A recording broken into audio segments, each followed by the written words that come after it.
Okay, hi everyone. Okay, so we are at the last lap of the training, and at this time we're going to be talking about professionalism. That's workplace professionalism. So we're going to be discussing. This is more like a very short training, but we're going to be discussing very detailed things that help with success on the role or in the workplace. So these are the basic things that we're going to be talking about in this session. Please, as has been our rules, always take note. Then, when you have questions, please write down your questions. We'll take all the questions at the tail end of the class, so we don't get to go back and forth trying to sort out that is trying to sort out ourselves in the training. Just write your questions. When we're done with all the subjects that we want to talk about, then we'll take all the questions together. So I hope in less than an hour we should be done with this section of the training. So now we're discussing on the workplace professionalism. So and in this place we're going to be considering the workplace ethics, service delivery model, and also some general tips that needs to be handled.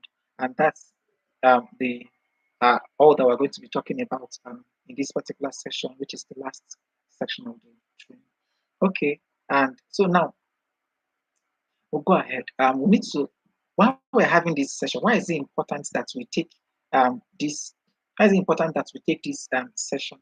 Now, there are reasons why most times as graduates who are just starting off in the workplace, of course, we have backgrounds and places where we're coming from, where, of course, we have some cultures. Now, I want to give you an instance, right? Um, where we're coming from, possibly, maybe we've been more like, let's say, let me give you an example this time, and let me be more specific. Take, for instance, we are princes and we're princesses where we were. Maybe we are the son and daughters to royalties. And now in the workplace, there's a difference. This is work. You're coming to work. You're not. You're not in the that is in the spaces of your palace or the kingdom or whatever it is. So where we expect, of course, there are going to be different expectations. So that's just what we're trying to do now. We're trying to help us rewire our minds and the rest of that. Possibly expectations will be different. The expectations where we that we used to have maybe previously is not the same thing they're going to see in the workplace, and how the basic things that we can also do that will help us with succeeding in the workplace. So these are the things that we this training will handle. Now, the workplace in itself is a place where we come to work, right? We have come to work. We're not coming there. We're not expecting to come and lounge there. We're not coming there to come and vibe. We're not coming there to come and play. We're not coming there to come and do something. We've come to work. Now, what does it mean? We are coming to work, to do work, right? I'm not coming to come and start putting physics or putting the Newton's law. No, that's not what we're doing now. But in the general sense of it, we've come to do something. We've come to add value, right? We've come to add value, possibly to the society through our organization. That is what work is. So, mean that we have come to add value. We've come to do something. We've come to solve a problem. We've come to solve a problem. So, if you're solving it, if we come to solve a problem, it means that we are prepared, right? It's just like a fight. We've come to do something. I'm not saying that engaging in physical fights. No, just we've come to make a change, make a difference, improve a process, improve something, provide solution, solve a problem, right? That's exactly what the workplace is, a place where we create solutions, right? That solution could be about products, it could be about services. So, but that is what workplace is all about. So that's not a place where there's no play in the workplace. There's no, we're not coming there to come and do pity party, friend, or somebody should come and help me. No, you're coming there to work. That's why in the first instance, these trainings are done to build competence, and we start implementing what have been learned. So that's workplace. A workplace is the place where we've come to work. I'm not going to come and start giving definitions. No, I just want us to understand what we are doing. Then, of course, there's an environment in that workplace, and that environment is always something that we can depict as place of collaboration, right? Where we collaborate to solve something. So somebody is a salesperson, somebody is an accountant, somebody is the front desk in customer service. Another person is more like the digital person or digital marketing person, and that handles both the email and restaurant. So we have come to collaborate to solve problems for the customers of the organization, right? Collaboration happens in the workplace. So in the environment, the workplace environment is collaborate. That is what we see there is collaboration, right? Goal oriented. That is another one. The workplace environment. Everyone is goal oriented. We've had an objective is set. Everyone is a member of a team. Like we work as a team and we're going to achieve results as a team. So it means that we are goal oriented, right? So in the workplace, we are collaborating. So we are collaborating to achieve goals, right? That's the second one. Then we'll talk about we cost driven. So we have a vision. The organization has a vision, and our goal is to achieve the vision of the organization, right? So we're collaborating to achieve. We're collaborating to achieve goals, which is ultimately tied to the vision of the organization. Then it is talent driven. It is why you and I are going to be working to ensure that we achieve, to ensure that we collaborate. So we and I will collaborating to we collaborate by I bring my skill sets, I deploy my talents, right? So we collaborate together. You bring yours, we collaborate together. Then we achieve work towards a particular goal, which is tied to the vision of the organization. I think that makes sense. So in a nutshell, we're saying that there's collaboration in the workplace. There's goal. There's it. So it's at the workplace is goal driven or goal oriented. Then there is vision, right? There's a vision, which is the organizational vision. Then we also there's talent deployment. So we're deploying our talents to accomplish the goals of the organization. Okay, that said, now there are other things that we have within the workplace which I want to talk about. Of course, these are things that conducts within the workplace. We talk about sincerity, honesty, cooperation, support, empowerment. Of course, there's flexibility. There's and then we'll talk about mutual respect as well. So I'll give that just on the sidelines. I just wanted to make mention of that. Okay, now let's just go ahead to talk about some of the basic things also that we see in the workplace. Now, in workplaces, there are structures, right? So the workplace is not just anywhere everybody just does anything anyhow. There are structures. So we're going to be expecting, of course, the executives in the organization.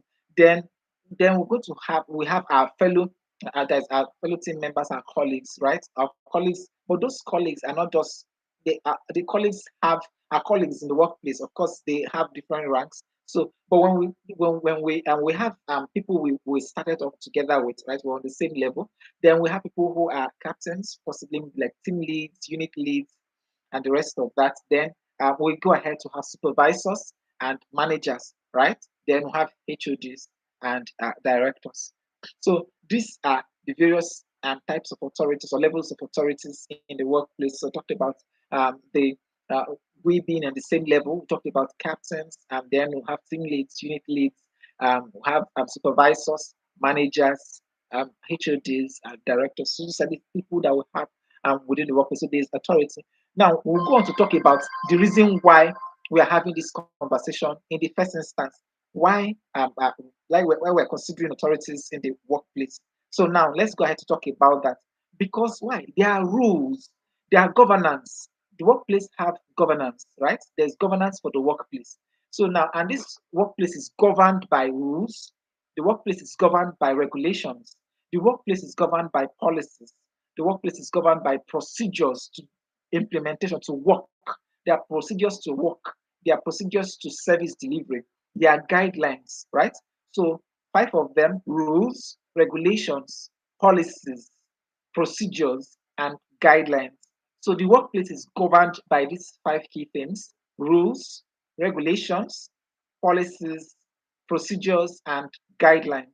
So these five key things govern the workplace. So why is it necessary that we consider these things that we just talked about? We talked about authorities in the workplace. Now we're talking about governance. Now, okay, let me even buttress more on this right. There are rules where, of course, every organization have rules, and for us here we have rules, we have regulations, we have policies with which we operate or by which we operate. We have our procedures to work. For going to be working, there's a procedure to work or to implement or to follow. Like possibly, let's take for instance, if we're going to be hiring new talent, we have procedures, right? In this program, of course, I think the admin also says something about process something on procedures. Have procedures to handling or to doing whatever or to intakes, right? Then there are guidelines as well. Okay, now let's go ahead to talk about why is all this important. Of course, there's a work model right now. So this brings us to work model. So for every work that we're expected to do, for in every workplace, there's a model in place with which it is being done. So there are instructions. So you have to follow instruction.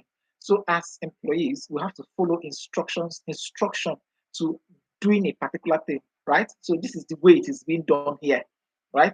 So it's not like, yes, maybe you might have one or two experiences elsewhere, or maybe you've had opportunities to work elsewhere. Now, how it is being done in A is not practically how it is being done in B. Yes, it might be the same thing, but it's important to wait to get instruction. This is how we do it here, right? You follow that instruction and get it done. Then there's a reporting line, right? Now, there's always a reporting line in every organization, so you know who to report to when who to take instructions from, right? So you're not just taking instruction from anybody, but you're taking instruction from your direct line of your direct line of authority. Then their authorization. That's to do certain things. You need to request for authorization. So it needs to be authorized. Then, of course, there needs to be approval. When you request for authorization, approvals are granted. Now, there are some instances. Let's take, for instance, we need to do something in the branch and we reach out to head office for approval, right? When we get approvals, of course, we will still need the authorization as represented as the officials, just floor officials. We still need the authorization of our supervisors when we implement these things, right? So even though we've gotten approvals from the head office, but while it's being carried out, we require the approvals. Then sometimes even before to even send out those approval requests to head office, it goes through the route of we do it. We send to the our supervisors. Then our supervisors go ahead and communicate with the head office. Okay, that said, then there are expectations in the workplace, right? There are basic expectations in the workplace, and the expectations are responsibility. So now, when we talk about responsibility here, now you have the job descriptions that are going to be drafted for you. So job descriptions that are drafted is your responsibility.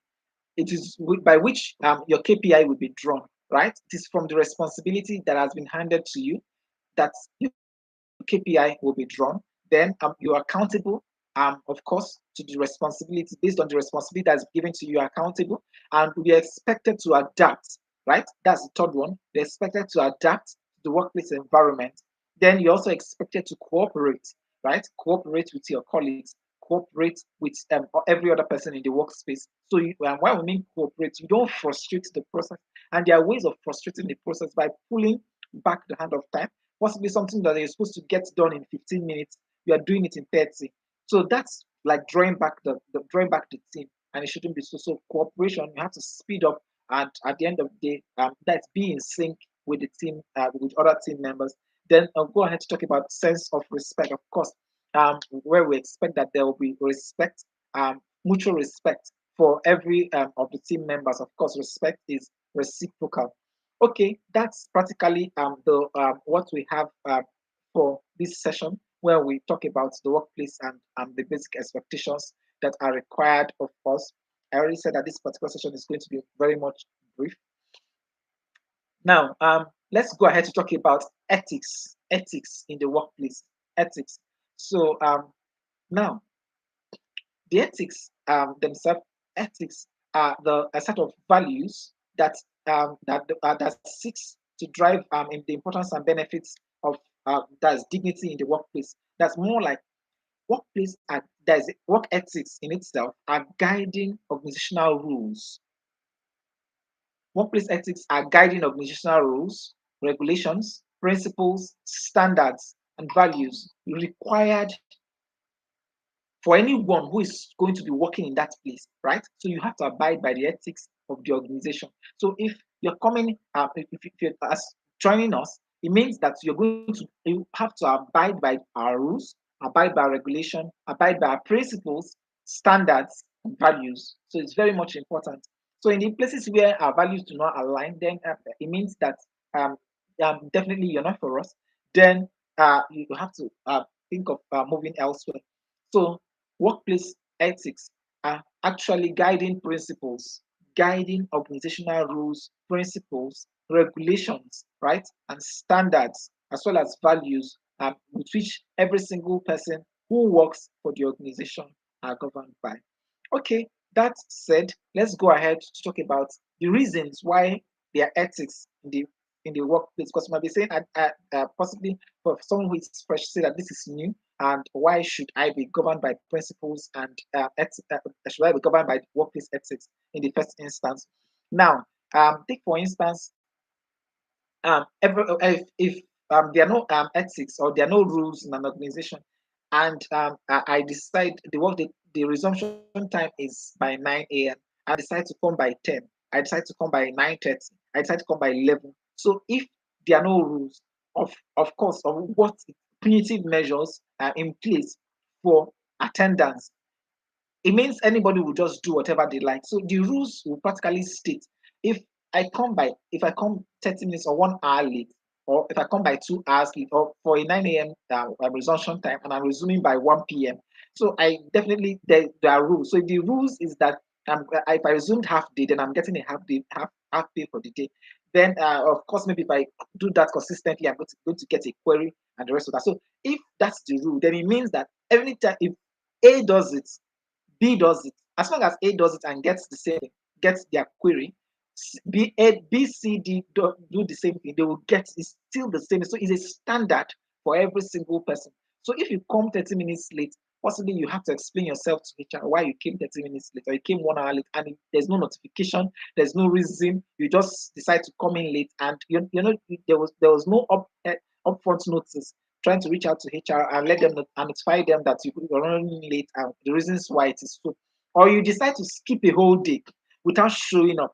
This is one of the major things that always happen where, of course, with freshly graduated people who join organizations. So just decide, today I don't feel like going to work. You just stay. The same way it was done, possibly maybe in a tertiary institution where you just wake up and you feel that you are not fit to go for lecture today. You don't just want to go for lectures today. That's not the same thing as the workplace. Remember when we started earlier when we were talking about the workplace, and the workplace is the place where we've come to add value.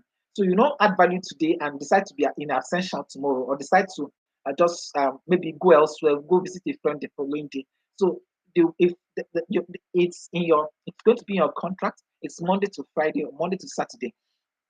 Now, whichever one it is, so at the end of the day, you must avail yourself those days of work. So if the conditions are not suitable to you, there's no point signing the contract in the first instance. So that's the essence why there are ethics, right? In the first instance, because if you sign the contract, you are guided and you are bound by the rules and regulations of the organization, except you're on your way out.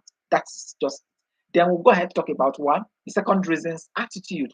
Ethics is going to ensure that the workplace attitude is in unison, right? Someone is not giving a different vibe out, so everybody comports themselves. So it means that we can have a workplace attitude. We can have our attitude. Of course, it can be attitude of excellence, right? Attitude of excellence and customer friendliness to customers. So we are guided by the specific attitude that is required for everyone who works with us. Then character. So it's in our character to behave in a certain way, right? So if we work for this or this, so we know that okay, it's in our character to do this, and if it is not in our character to do X, Y, Z, then we should not be found um in such institution in the first instance. Appearance, right? Ethics guides appearance. That's the reasons why. So for instance, if we've been told from our contract, the code of dressing is always communicated in the contract. So when if you're asked if the contract states that the code of dressing or the mode of dressing is corporate, so we don't just wake up one day and decide to just wear three-quarter and polo, and possibly maybe like a palm slippers to the office, right? So if that's not exactly, that's, we have a code of conduct here. So that's it. Then possibly maybe as a male, I decide to dye my hair green. I decide to dye my hair blue, and I wear big necklace that is dangling. When I wear big necklace, possibly, or big bangles all over. So like their acceptable appearance, and possibly for the female, of course, this is the same thing, right? For every, so we have an appearance the way we decide we have chosen to appear before the society. Then we'll go ahead and talk about mutual respect. So we respect ourselves, I respect you, you respect. So it's a two-way thing. As a supervisor does not disrespect subordinate does not disrespect the supervisor. So it's a two-way thing. Then teamwork, which is sixth on the list, teamwork. So ethics guides teamwork, ensures for teamwork. So you're not running as a loner. We're together. We're in this together. We're doing this together. We're accomplishing the results together. Remember when I started earlier, I talked about us having our different talents. We are deploying our different talents to solve this problem, or to solve a problem for the public through our organization. That's what we're doing, right? Then ethics also ensures for productivity. It means that because we have our ethics, I have my contract, and I'm guided by the ethics of the organization. It means I'm also going to ensure that I work. I ensure that I'm productive, and my productivity, I have my KPI, which is what determines that productivity, right? So, and the ethics also, it's from that ethics also that we, even if A is not productive, B is not productive, then there are rules to determining the productivity, right? These are the things that the ethics would help to implement. So that's why we have ethics in the first instance, to help us determine this productivity of the workforce. Then communication. So the ethics also states or confirms ways where we can communicate. So I don't just sit up and just shout or start, or maybe I need to send an information, and I just go and maybe it has been required that I need to send this via email, right? And copy XYZ, copy my supervisor. Maybe I'm reaching out to my fellow person. Maybe I'm reaching out to IT, I'm reaching out to accounts, and I need to send a mail. I don't just go and start talking to accounts. No, I will send the mail. That's what it demands. I have to send the mail and copy my supervisor. I'm sending a mail to accounts, I'm sending a mail to whoever it is that I want to send to. And at the end of the day, I'm copying my supervisor. Then they are in the know of what I'm doing part time. So that's exactly what ethics does. It creates a clear channel of communication, a clear line of communication, both up and both that's upward, vertical, and horizontal. So both that's what ethics does. Then cooperation within the workspace. I think I've discussed something about that when I was talking about teamwork. So if somebody is not running as a loner, everyone is working together, we're cooperating together to achieve a certain goal. Then at the end of the day, we're also talking about organization. So ethics helps everyone remain organized that's within the workplace very much. So I think I've discussed so much already on that. Okay, then let's move on to talk about the values in the workplace. The key drivers and key values in the workplace. And on the list here we have honesty, right? Honesty, which is a very important tool in the workplace. Honesty. Then we have integrity. So we are honest in our dealings in the workplace. Every single thing is transparent. Don't just say I'm not seeing, or nobody's seeing what I'm doing. Possibly, every single thing is being monitored. The emails are monitored. If you must know, she need to let you know that. Then integrity. So, and we don't go ahead and start reaching out to customers behind this and saying maybe you're doing other things. So every single thing as workplace. So you just ensure that there's honesty, there's integrity. Your integrity is as, so don't keep your integrity as stick. Then adaptability is like I've talked about that. You're dependable, so such that your supervisors can say, okay, I can hand this task over to this person. They're dependable enough to deliver on that. Responsibility, I've talked about that. There's a sense of responsibility that has been assigned to you, which is your job description. I talked about self motivation, which is and confidence is expected, professionalism, and positive attitude. These are basic values that are required of you as a professional in the workplace. Okay, Now, while we've talked about that, I want us to now discuss on misconducts in the workplace. There's some misconduct, some things that are deemed as misconduct in the workplace. Now, one of them is a divisionist, right? So is a divisionist, someone who you possibly more like tail bearing, trying to divide the team. You're saying that you the goal is always to cause division among the team members and cause confusion. And at the end of the day, the workforce get demoralized. So you demoralize team members, you all cause division within the. So if these are misconducts within the workplace, for some organization, this may not be right. For some organization, this may be, but for us here, it's a major red flag. Then stealing, of course, stealing is a misconduct. Stealing from the organization or stealing from the or from the stealing from the customers, they are major form of misconduct. And then stealing itself also, that which brings us to the next one, which talks about sabotage. So stealing itself is also a form of sabotage. Now I want to give you an instance, right? So take for instance someone who is brought in, let's say as a driver, and you are to the driver gets to buy fuel for the vehicle. Now, if you are to buy a fuel of, let's say, 40,000 or 50,000 naira, and you decide to say, okay, let's slash it a little. Instead of buying the budgets that I'll be given to you for 50,000 naira, you go ahead to buy fuel of 40,000 naira. Now you save 10,000, right? And you say, oh, nobody will know. So now, of course, there are metrics to knowing all this. Then if you're supposed to use it to run around all the whole day, right? Or all the whole day, or this fuel is supposed to last for 2 days, and you're coming back after 24 hours to say that the tank is empty or the tank is dry. Now at the end of what do we like? That's more like sabotaging the organization without.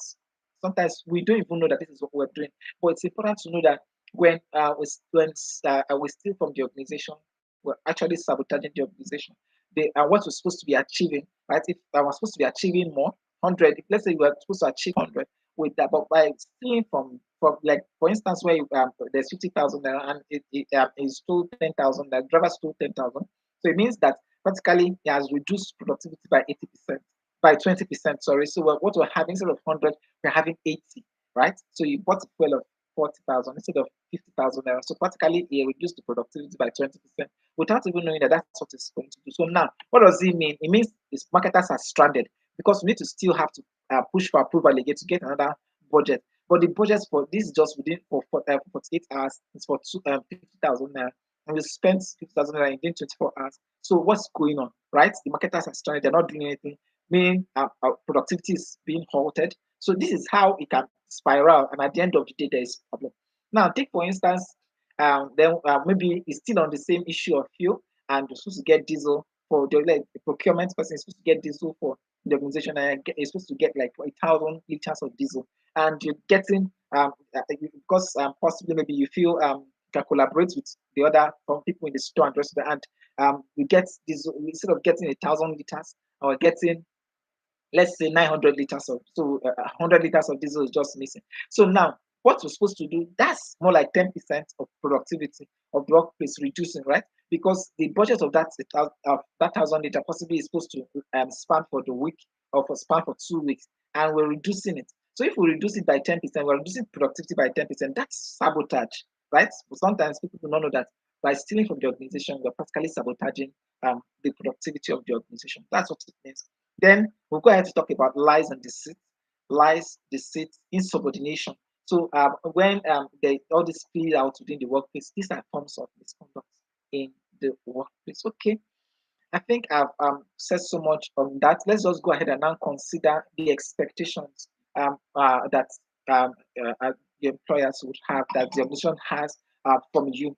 The, the organization expects you to remain, that's offer standard services to its customers. The organization expects you to abide by its policies, by its rules, and by its regulations. So total compliance is what the organization requests from you, and it's very, very much important that you abide by that. Then the organization also expects you to learn fast, become adaptive, adapt so fast, and become dependable. right? Such that you can certain responsibilities can be entrusted, or more responsibilities actually can be entrusted to you because you are honest and you have your integrity intact. Okay, then willingness to work and go beyond and above in order to achieve um, basic or significant or allotted tasks to achieve the results that have been assigned to allotted task and which are particularly tied to you. Okay, that said, it brings us to a close on that second part, which because we've so far we've talked about the workplace. Now we've just concluded the workplace ethics. So on this particular one, let's talk about service delivery models, which of course we're going to be seeing this in the workplace. The service delivery models, of course, these are standards. So when we talk about service delivery model, so these are standards and framework of course, and when we talk about standards and framework, they're just a set of principles. So it's not like we're blowing too much grammar. So these standard and models or frameworks are a set of principles and policies like that constrain or that tends to monitor the standard by which the standard of service that is being delivered to the customers or by which the employees operate within the workplace. So that's just what the model is all about. So the service delivery model is a set of principles, a set of policies, constraints, and standards that ensure that every employee is guided with regards to delivering a service either to customers or delivering a service directly to the organization. Okay, that's that. I'll go ahead to talk about other other things with regards to service delivery models. So now, in regards to service excellence, so I think we've talked earlier about when we talked about service excellence, but this time around we're considering from a different approach. So talk about friendliness, that's timely response, KPIs, requesting feedbacks, and the rest of the activities. And these are the things that we discussed with earlier within the week when we had this conversation. So, but yes, it's as an employee, there are basic things that is required of you. So that is to always keep at the back of your mind while you're providing service. There's always a culture to work, right? Stay within the culture of the organization. Now, quality of service. So you don't offer something that is beneath, right? Beneath what you expected, beneath the standard of what you expected to do as an employee of the organization. Then we'll talk about passion. We want to see that passion. We want to see that you are passionate to work for the organization. You are delivering the exact results. You're passionate about what you're doing. It's not like you're being forced, right? We want to see that willingness and the passion to deliver on the job. Then engagement, your experience, the excellence, and as well as professionalism. Okay.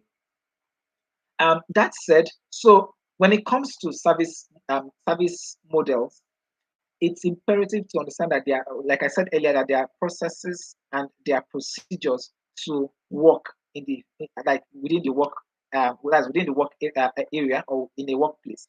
There are processes and there are procedures, and also the service and delivery model is guided by a service level agreement. Now, take for instance, if we're dealing with customers or we're dealing with clients. Now, so there's the service level agreement, and as employees, we need to stay within the service level. So, because now, service level agreement practically means the promise that the organization makes to its customers. So this within that, there's a level of service that we are not going to go below this quality. We're not going to go below this. That's the service level agreement that the organization it makes a promise or makes a covenant with its customers or with its clients. So as employees, it is expected of us to maintain that service level agreement for that organization. That's on behalf of the organization to the clients or to the customers. So these are practical things that we have talked about here. Okay, I think that's that. I said earlier that this is going to be a very short one that will just help to give us basic orientation of the workplace. Then I think the ones on the sidelines that I want to just talk about, some other rules that are on the sidelines, but that they are very much important that we note that. So they are under the general. So we have some rules, that basic rules that it's imperative that you take note of. Now, of course, as an employee, your key performance indicators will be in your contract letter. So in that contract letter, pay close attention to it. Pay close attention to your key performance indicators. right? That's the main thing. You need to know about what your key performance indicators are. Of course, every other thing that we've talked about thus far are important, but your key performance indicators, so that you can ensure that you're meeting your performance is top notch all the time. So don't go doing other things and leaving your key performance indicators outside of what you do. Okay, then I think um, hold on, there are other things I need to talk about. Okay, I think that's more like a summary on the remaining. So of course you take out time to understand the basic the basic details about the workplace, about the place that you have found yourself or the department, how things are run in that particular space. So whatever it is, at the end of the day, you provide possibly you can provide feedback, you can provide suggestions on how things can be improved on in the that's within your department thus far. Okay, that said, please can I get your questions thus far on the things that we have discussed so far? So remember that in this very brief training, which is the conclusion part of it, we talked about the workplace. So now we have a good understanding. That's the right mindset of towards the workplace. So discussed extensively about ethics, that's workplace ethics and standards. Then now we've just concluded on um, service delivery models. So there's service delivery model. So understand that whatever we are supposed to do, there are systems in place that guides what we are doing. The systems, processes, procedure. So if a work is to be done, there is how an acceptable standard, an acceptable procedure to which the work is to be done, right?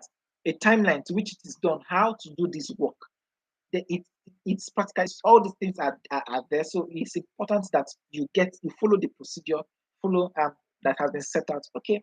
So if you have any questions, I would like to take that because we're in the concluding part of the training. So we've discussed thus far, and this brings us practically to an end of all the sessions where we'll now have to begin to conduct the assessment. Okay,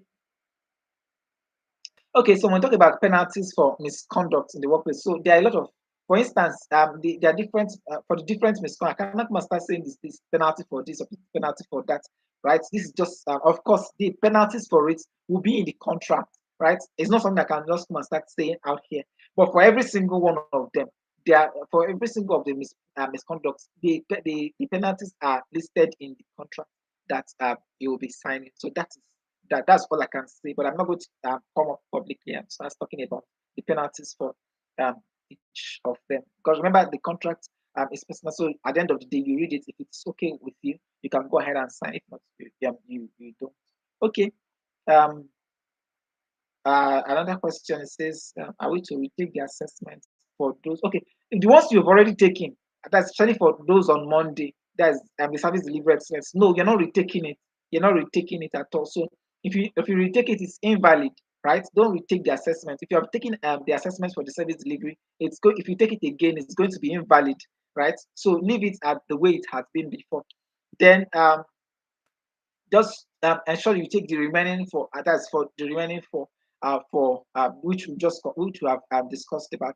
Okay, let's take the next question. Okay, so Killian is asking about handling workplace conflict. Okay, um I'm going to address this from two perspectives, from the supervisor's perspective, right, and from you as like from a peer to peer, right. So I would say these are peers. That is, you are in the same team. So handling a conflict amongst yourself, I would rather say, because all this that we've talked about in the first instance, I started off to say that the workplace is a place where we've come to deliver value, right? We are serving the customers, which is practically the public, right, through our organization. So, and we have come there differently, right? Bringing our talents in order to work as a team to deliver on this. So, having that at the back of our mind, I understand that there are going to be personality issues, like people have their baggages. Of course, sometimes you just stay and another person is being nosy and the rest of that. That's a different thing altogether because there are some aspects that we can start talking about, maybe like workplace politics and the rest of that, right?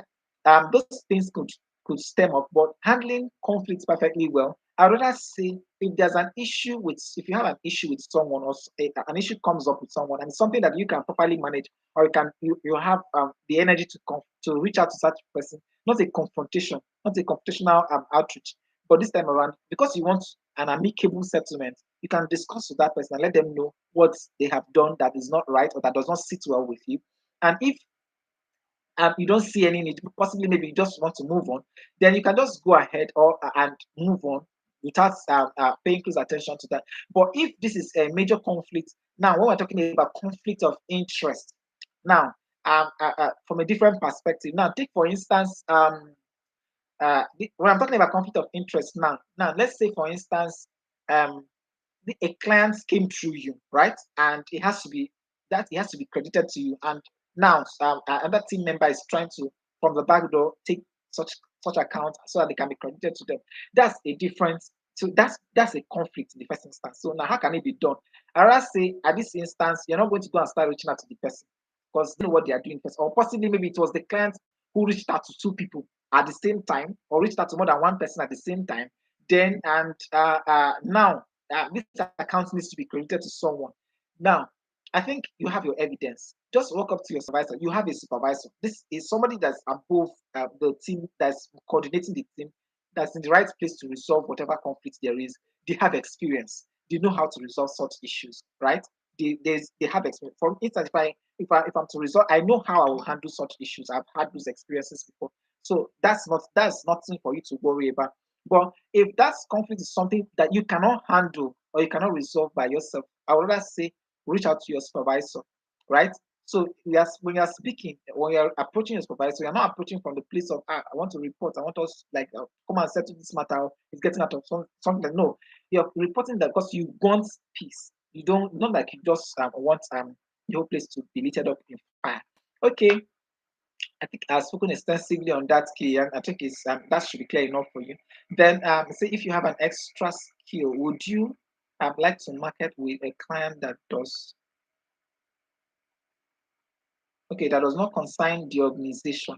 Okay, I think no, this I think if I understand you very well, Williams, I think if you're saying this, if I get your question properly, maybe you're doing something different, right? Maybe you're doing something that is different from what the organization does, and you decide to, and you have a marketing skill, but you want to go ahead and deploy your marketing skill. Then that's something that is different. Um, that's different for you. So possibly maybe you are doing a different, you're assigned to a different role, and you still want to run some marketing gigs behind that. So I think that's something that is different, but it does not need to, as long as it does not conflict with the interest of your organization, right? As long as it does not conflict the interest of the organization, then I think it's not much of an issue. But as long as it conflicts with the interest of the organization, then just practically stay away from it. That's what I would say. So you don't, or maybe you decide to work for the competition of the organization. That's practically a no-no. So because at the end of the day, the competition they will reject you and the auction rejects you. So that's going to be leaving you with practically nothing. So I would rather say that's not so, because if I try to understand your question very well, that's going to be more like even though I'm working, like take for instance, I'm working as a service rep, but I received an offer to work as an affiliate marketer for a different organization. That's the how I understand your question, Williams. So, but if that's not it, maybe you can re-ask your question so that I can work on that. But I've just answered your question based on affiliate level, where you are working on a different role, but you are doing affiliate marketing for a different organization that does not conflict with what your organization is doing, right? So I think that's basically that's that. So, but if that does not answer your question, maybe you can just reframe the question so I understand it better and answer to it. Okay. Then Grace, so you mentioned about KPI in the course of teaching. So what? Okay, KPI is key performance indicators. You have job description written in your contract, right? So you are expected to deliver what, because now, for instance, now you when the interview is properly done, your skill assessment is okay. This is what can be done properly well. So based on that, we've not no, this is something that you have said you can do for the organization.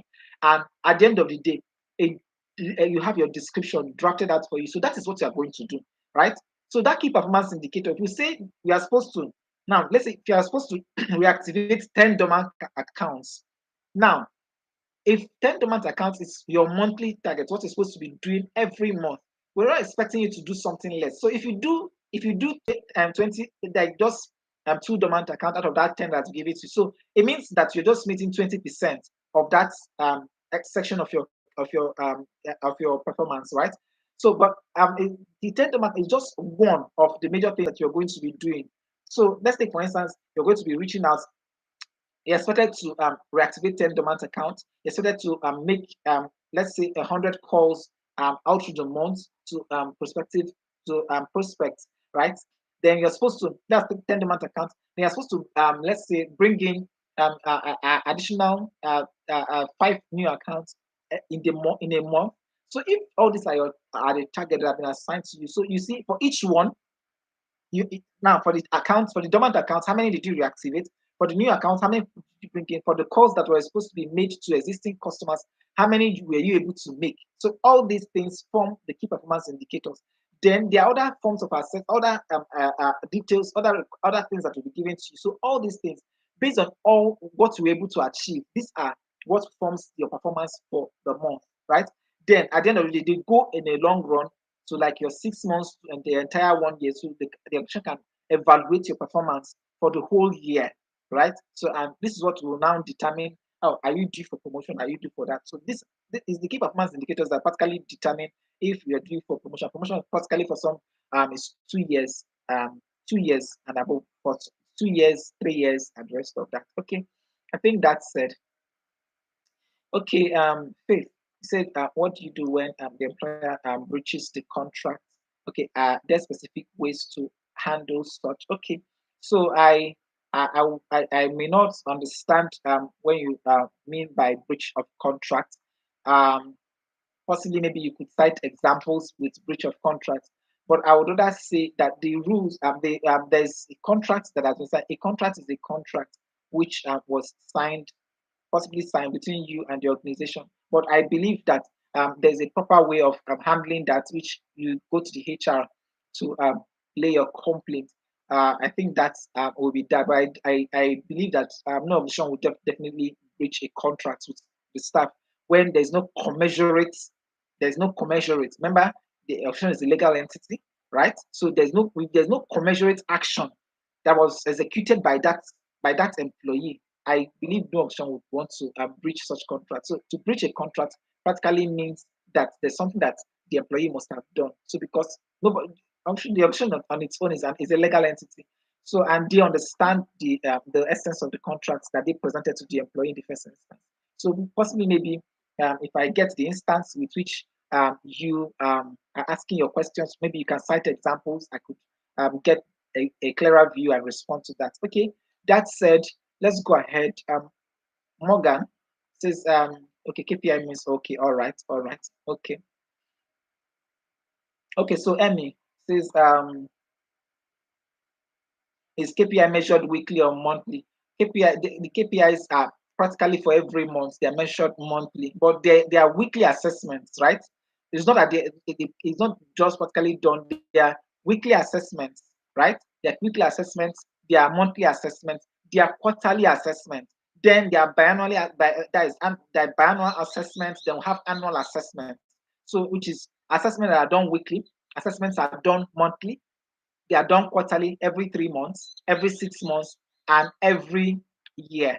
So at the end of, so this is what determines, okay, that you successfully worked with the auditor for 1 year. So these are the things that most that is being done for the organization. So the performance are measured. We're not waiting until the end of the month or the end of the of 3 months or the end of 1 year before assessment is made.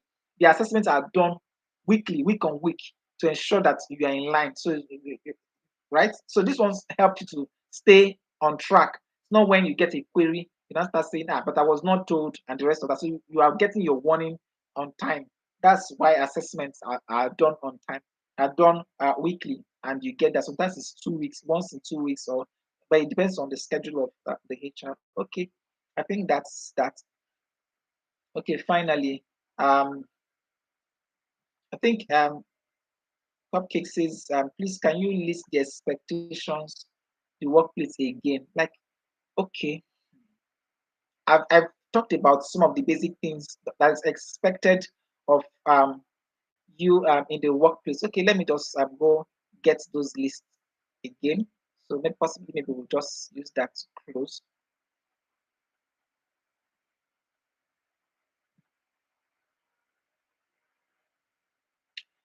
Okay, so I think I was saying something earlier um, when it comes to the expectations in the workplace.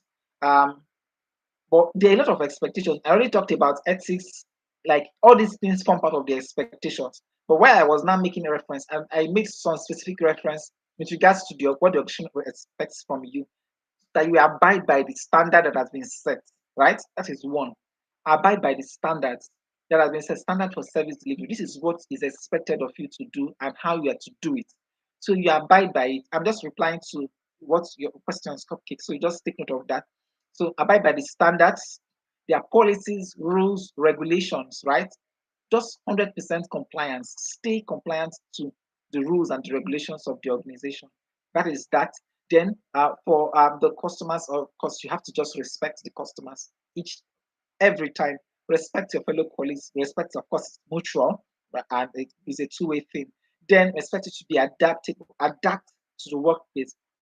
Adapt to the workplace. Be dependable, right? Do your job in such a way that your supervisors can depend on you, can depend on you to hand responsibilities to you, and so that practically, because that makes you grow fast in your line of work. Of course, we expect honesty, we expect integrity while you work. Then we talk about willingness to work, not like a pushover. I need to push you, need to drag you, like you need to be told what to do. No, in the first instance, of course, the part of the selection process, these are things that are going to be looking out for by the time we start the interviewing process as well.